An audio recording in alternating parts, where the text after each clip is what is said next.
Hello, my friends, and welcome to our third reading lesson of the week.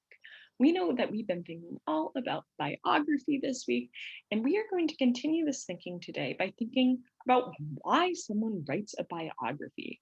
As we know, writing a book, writing a story takes a lot of work. And obviously, when we're writing a biography, there's even more work because we have to do all the research to discover what is going on with those people's lives, their histories.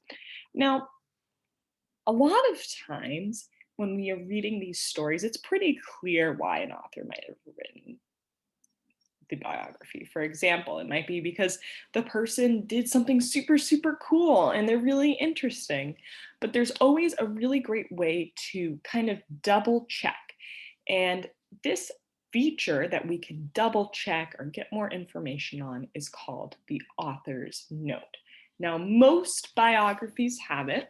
So I have an example biography here, Frida. We read about Frida earlier on in the year. And this is a biography, so it's a story all about her life. And if you flip to the back of this story, you will see something called the author's note.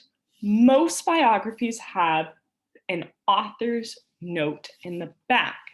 And in this author's note, you will see a little bit more information about the person, and you'll kind of get a better understanding of why that person wrote this story, right? So I'll read this very quickly, and then we can kind of work together to see why this author might have written this story about Frida. Frida Kahlo was born on July 6, 1907 in Mexico, to Guillermo Kahlo and Matilda Calderon de Kahlo.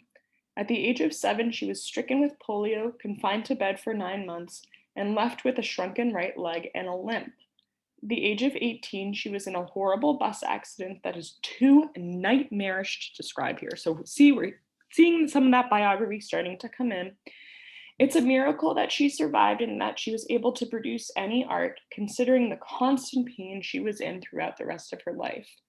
That her paintings are among the most beautiful and original art ever created is monument to Kahlo's indomitable spirit and willpower. So we're seeing that this author is clearly sharing an opinion that it is amazing that Frida made these beautiful pieces of art, especially with everything that she endured.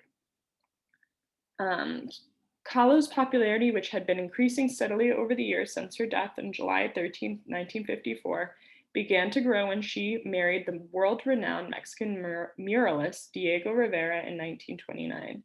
Their personalities were both so colorful and their love for each other so intense that their marriage remains one of the most famous of the 20th century.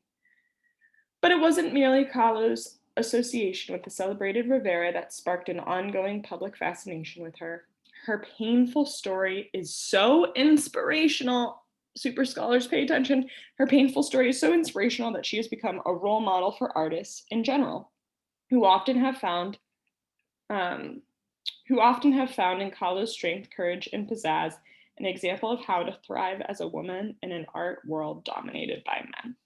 So we can see from this author's note that not only is Jonah Winter, the author, giving us a little bit more information about her life, but he is also sharing why he wrote it, right? To talk about how strong she was, how inspirational it is, how beautiful her work is. So you're going to be doing some work today thinking about biographies, thinking, why might an author do it? You're going to have a few looks at some author's notes, and we will come back tomorrow for our last reading lesson of the week. All right, my friends, happy reading. See you tomorrow.